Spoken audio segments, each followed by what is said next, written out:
It is the greatest moment in your life. Anything other than that is kind of shameful. So as I was watching this movie, I thought, okay, I don't think I've really ever seen a movie that sits with postpartum depression in this way. And I'm wondering, do you know why there's still such a stigma around it? There's an idea that everybody places on what it looks like when you become a parent, and it's one thing. It's that it is a blessing. It is the greatest moment in your life, and that anything other than that is kind of shameful.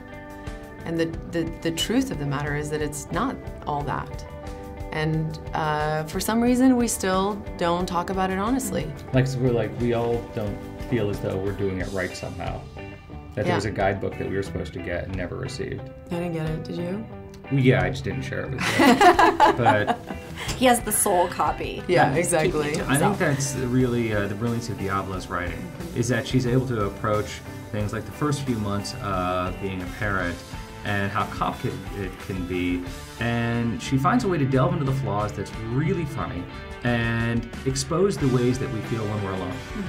There's a couple moments in this movie of mom shaming where, you know, a mom thinks that she knows the right way to parent or do something.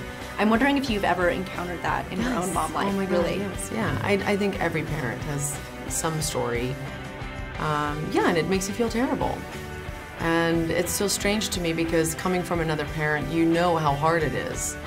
And it's such a strange thing that we feel like it should just, you know, parenting should just look one way, or there's only one way for it to be right.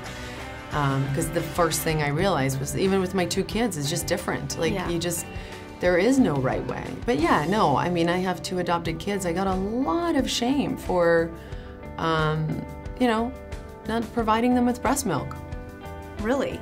Of course, yeah. Okay. So it's something that parents get really kind of on a high horse about. I read that you actually sent out a survey to moms of new kids, which I thought was so fascinating, to just get some insight into their struggles and their challenges and what they cared about. So what were some of the most interesting, maybe questions that you posed or the answers that you got back? An extremely high percentage of parents have dropped their cell phones on their kids. Really? Oh yeah, Okay, that's like a high percentage. Yeah. And my daughter's now 11, so the cell phone I had a decade ago, that would have been a heavy brick on her face. So I'm glad that didn't happen. Yeah. But also the baby, putting the baby on the dryer while it's running to help the baby to sleep. I had never heard that one. I really like that one.